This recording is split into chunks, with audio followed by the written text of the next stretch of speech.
गुरुर्विष्णू गुरुर्देवो महेश्वरा गुरु साक्षात परब्रह्म तस्मै श्री गुरुवे नमः।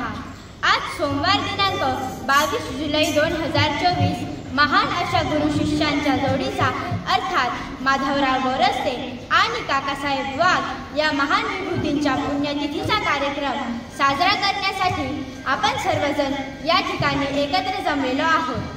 प्रथमतः मी या महामानवांना विनम्र अभिवादन करते। खरं तर माणूस जेव्हा जन्माला येतो त्यावेळी वेगवेगळ्या प्रकारची ऋण तो आपल्या भाई घेऊन येत असतो। मातृऋण, पितृऋण, आचार्य ऋण, समाज ऋण, राष्ट्र ऋण। आपल्या कार्यकर्तृत्वाने तो या ऋणातून ऋणाहित होण्याचा प्रयत्न करत असतो। अर्थातच ज्या महामानवांनी आपली हयात राष्ट्राच्या उन्नतीसाठी व्यतीत केली या महामानवांप्रती कृतज्ञतेचा भाव व्यक्त करण्याचा आजचा हा क्षण। सूर्याचे जसे प्रकाशाशी नाते असते, कवितेचे जसे प्रेमाशी नाते असते, फुलाचे जसे सुगंधाशी नाते असते, तद्वतच कोणताही कार्यक्रम म्हटला की त्या कार्यक्रमाचे अध्यक्षांशी नाते असते। म्हणूनच आजच्या कार्यक्रमाचे अध्यक्षस्थान उगले सर यांनी भूषवावे अशी मी विनंती करते। दीप ज्योती परब्रह्म दीप ज्योती जनार्दन दीप हेर तू म पाप दीप ज्योती नमस्तुते। अज्ञानरूपी अंधकारास ज्ञानरूपी प्रकाशाकडे नेणारे हे माता शारदेचे प्रांगण। म्हणून मी आजच्या कार्यक्रमाचे श्री गणेशा हा प्रतिमा पूजनाने करावा अशी मी उगले सरांना विनंती करते।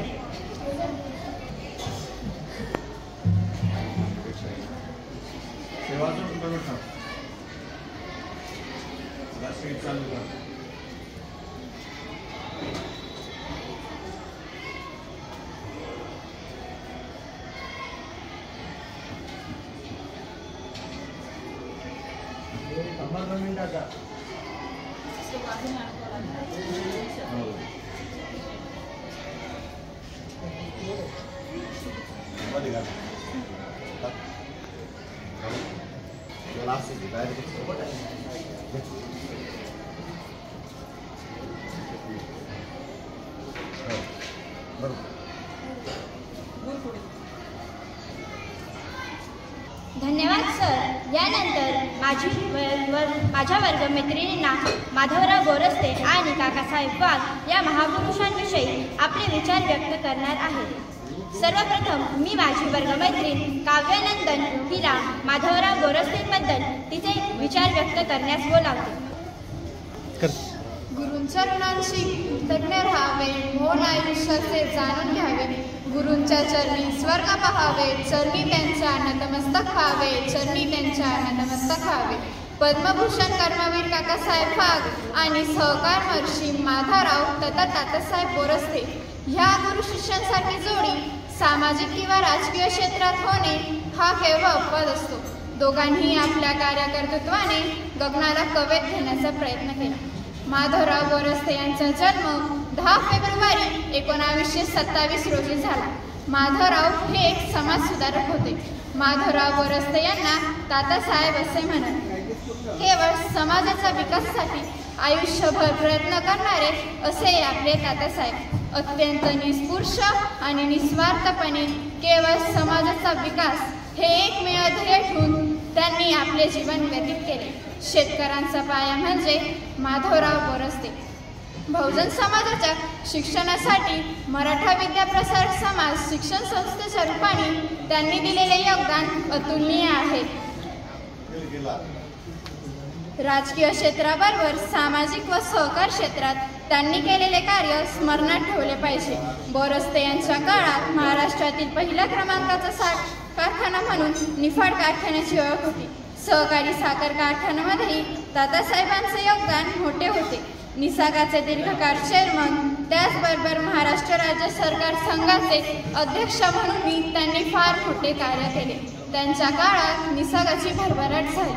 सभासदांचेही हेच एकमेव ध्येय ठेवून त्यांनी कारखान्याला झालेल्या नफ्यातून अनेक शिक्षण संस्थांना मदत केली। रस्त्याचे बांधकाम, पाणी साठवण तलाव, जयश्री बँकेची स्थापना असा त्यांचा कार्याचा व्याप अनेक क्षेत्रांशी निगडीत होता। तात्यांनी काकासाहेबांच्या पावलावर पाऊल ठेवून खूप अशी समाजहिताची कामे केली. अशा 2 व्यक्तिमत्वांना मी नम्र करते. माझे 2 शब्द थांबवते. धन्यवाद. धन्यवाद काव्या. तू आम्हाला माधवराव बोरसेंबद्दल अतिशय छान माहिती सांगितली.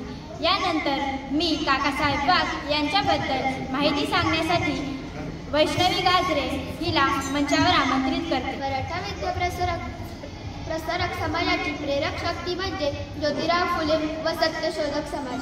शिक्षणाशिवाय बहुजन समाजाचा उद्धार नाही ही सत्यशोधक समाजाची शिकवण घेऊन रावसाहेब थोरात यांनी 1914 साली वसतिगृह सुरू केले. काकासाहेब वाघ व त्यांच्या पिढीतील सहकाऱ्यांनी त्या रोपट्याची जोपासना करून त्याचा वटवृक्ष केला. कित्येक विद्यालय, महाविद्यालय व वसतिगृह यांच्या रूपाने या वटवृक्षाच्या पाळेमुळे खोल गेली आहे व त्यांच्या पारंब्या जिल्हाभर पसरलेल्या आहेत. त्यांच्या छायेत बसून हजारो मुले मुली आज विद्यार्जन करीत आहेत. शिक्षण प्रसाराचे महान कार्य खेड्याखेड्यापर्यंत पोहोचलेले आहे. या कार्यात काकासाहेबांचा मोलाचा वाटा आहे. मराठा विद्याप्रसारक समाजाचे ते आधारस्तंभ होते. त्यांचा जन्म 1898 मध्ये झाला. त्यांचे पूर्ण नाव देवराम सयाजी वाघ, परंतु त्यांनी केलेल्या कार्यामुळे त्यांना काकासाहेब ही पदवी मिळाली. एखादी नदी अशी असते की ती कधीच आटत नाही. तिच्यातील समृद्ध जलनदी 12ही महिने वाहत राहते व भोवतालाच भूप्रदेश समृद्ध करते. त्याप्रमाणे कर्मवीर काकासाहेब यांचे जीवन या नदीसारखे होते. मुख्य कर्मवीर रावसाहेब थोरात काकासाहेब व त्यांचे सहकारी यांनी नाशिक जिल्ह्यात जे शिक्षण प्रसाराचे काम केले त्याला जोड नाही. त्यांच्या कार्यामुळे ज्ञानगंगा खेडोपाडी ग्रामीण भागापर्यंत पोहोचलेली आहे. कृषी उद्योग, सहकार क्षेत्र, साखर कारखाने अशा अनेक क्षेत्रात काकांचे कार्य पसरलेले आहे. झगडणे हा त्यांचा स्वभाव धर्म होता. त्यामुळेच काका म्हणजे संघर्ष, काका म्हणजे लढा असे समीकरण जनमानसात रुजलेले होते. त्यांनी आपल्या गुणांचा उपयोग बहुजन समाजाच्या हितासाठीच केला. स्वतःचे जीवन समृद्ध करीत असतानाच त्यांनी समाजाला समृद्ध केले. हेच त्यांनी आयुष्यातील मिळवलेल्या नावलौकिक रहस्य होते. त्यांचे समृद्ध सामाजिक सेवेची दखल राष्ट्रपतींनी घेऊन 1971 साली पद्मश्री ही सन्मान संधी त्यांना बहाल केली. असा हा नाशिक जिल्ह्याचा लोकराणी 22 जुलै 1973 रोजी मृत्यूचा अधीन झाला. धन्यवाद. जय हिंद, जय महाराष्ट्र. धन्यवाद वैष्णवी. तुझ्यामुळे आम्हाला काकासाहेब वाघ यांच्याबद्दल खूप छान माहिती मिळाली. यानंतर मी आभार व्यक्त करण्यासाठी जान्हवी भवर हिला मंचावर आमंत्रित करते. फुलांनी फुलांचे मन जपले, फुलांनी फुलांचे मन जपले, आभार मानते आपले, आभार मानते आपले.